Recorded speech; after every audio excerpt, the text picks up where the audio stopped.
PoK चाहिए PoK PoK PoK चाहिए PoK. धैर्य रखिए धैर्य। उन्होंने टाइमिंग देखकर ये स्टेटमेंट दी है। 6 घंटे पहले इंडिया टुडे में ये news I. As far as Indian Army is concerned, Indian Army will carry out any order which is being given by the government of India.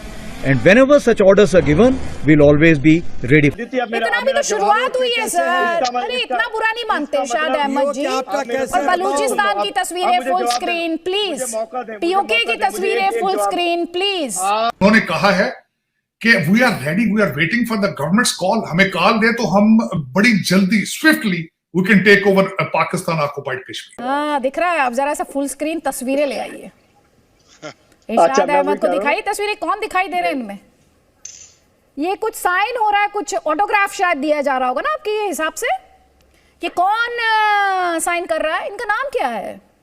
आज भी यदि सीमा पर जरूरत होगी, यदि फौज को कहीं से कोई कमी दिखाई देगी, हमारे पूर्व सैनिक भी सीमाओं पर आज भी जाने के लिए तैयार रहते हैं। वो कह रहा है कि कुछ दिनों में मिटा के रख दूंगा नस्ल तेरी, है उसकी आदत डरा रहा है मेरी फितरत डरा नहीं। कि ये क्या पक्की रोज हमें देते हैं आईनी तौर पर। हम ये आईनी तौर पर ये सारे काम यहाँ आईनी किए आपने नहीं। फॉरेन अकाउंट्स जो हैं और जो फॉरेन हेवंस में आपकी रकम है वो आइन के तहत और उसके ऊपर आइन रगड़ के उसको साफ करके भेजते हैं आप। देखिए आपका इस वक्त चीफ ऑफ स्टाफ कौन है भैया?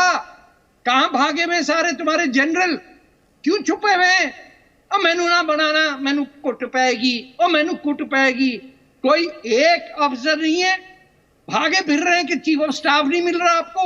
मैं कहना ये चाहता हूं कि पाकिस्तान में एक गलतफहमी है कि ये गीदड़ भभकी है। उनकी पॉलिटिकल जो रूलिंग एलीट है, if they make up their mind and give a signal to them. Hindustan एक लोकतंत्र मुल्क है, लोकतंत्र मुल्क, और जिसका प्रधानमंत्री नरेंद्र मोदी जी हैं। Raksha Mantri gave the statement about the POJK. As you are aware that parliamentary resolution already exists on the subject. So therefore it's nothing new. It is part of the parliamentary resolution.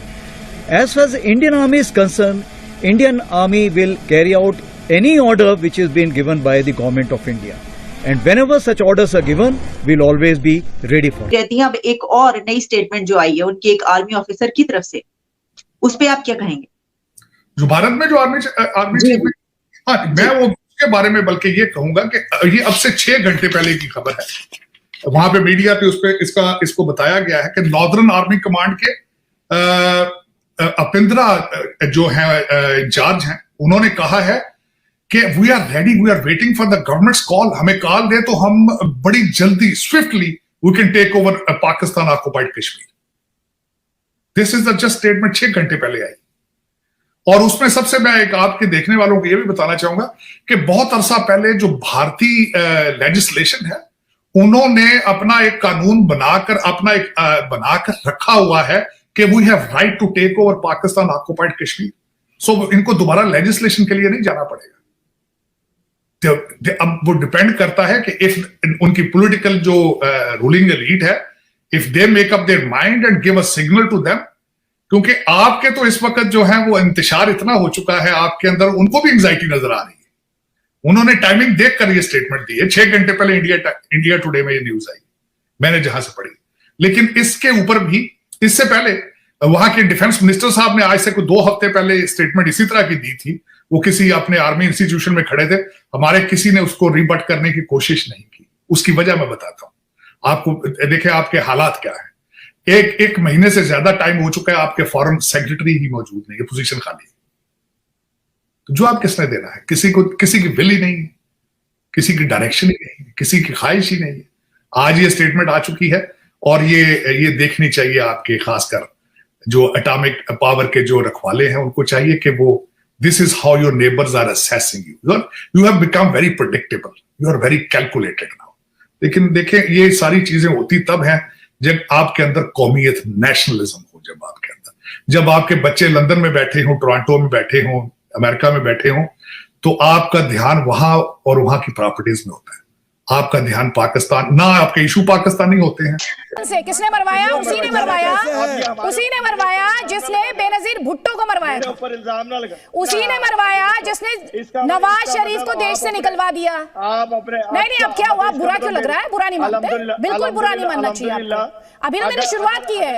उसी ने मरवाया था जिसने जुल्फिकार अली भुट्टो को मौत के घाट उतारा था, उसी ने मरवाया था। क्या हुआ? इतना बुरा क्यों लग रहा है? इतना भी तो शुरुआत हुई है सर। अरे इतना बुरा नहीं मानते शाद अहमद जी। और बलूचिस्तान की तस्वीरें फुल स्क्रीन प्लीज, पीओके की तस्वीरें फुल स्क्रीन प्लीज, सिंध की तस्वीरें फुल स्क्रीन प्लीज, एफएटीएफ का इनका कच्चा चिट्ठा फुल स्क्रीन प्लीज। और साथ ही हो सके तो जरा इन्हें इंस्ट्रूमेंट ऑफ सरेंडर भी दिखाइएगा बुलेटिन में आगे चलकर, अभी मत दिखाइएगा अभी इस डिस्कशन में, नहीं तो ज्यादा ही बुरा लग जाएगा इन्हें। ये शिकस्त कहां भूल पाए होंगे अभी तक, 71 तो कैसे ही भूलेंगे ये।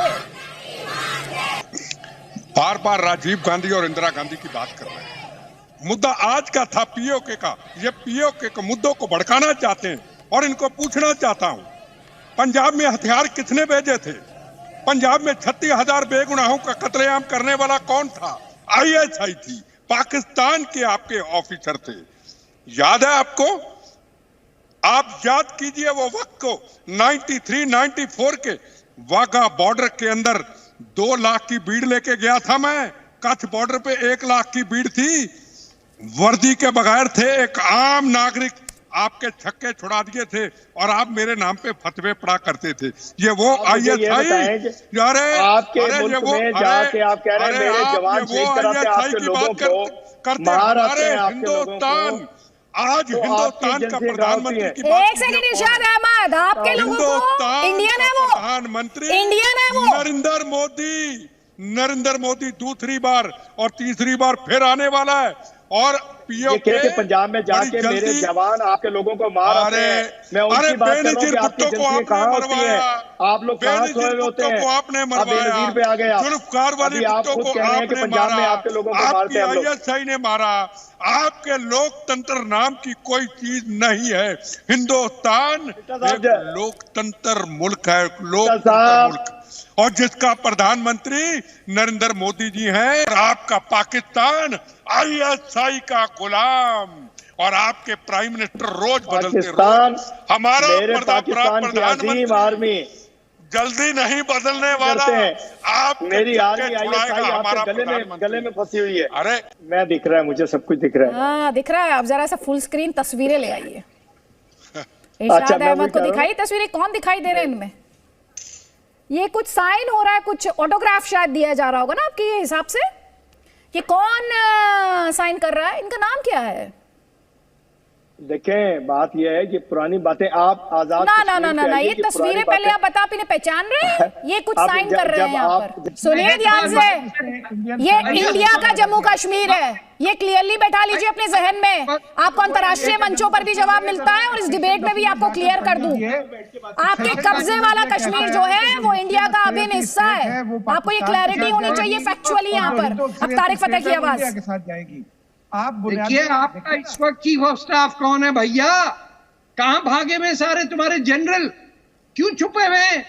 और मैनू ना बनाना, मैनू कुट पाएगी, और मैनू कुट पाएगी। कोई एक अफसर नहीं है, भागे फिर रहे हैं कि चीफ ऑफ स्टाफ नहीं मिल रहा आपको। Not a single general can come forward to take over the command of the army. And बात आप ये कर रहे हैं, ओ मैं नहीं कर सकता, मैनू नहीं, फौज नहीं दो मुझे, अमेरिका में भेज दो, मैं इतने करोड़ों जमा किए मेरे जाया हो जाएंगे, फौज का जनरल नहीं बनना चाहता मैं।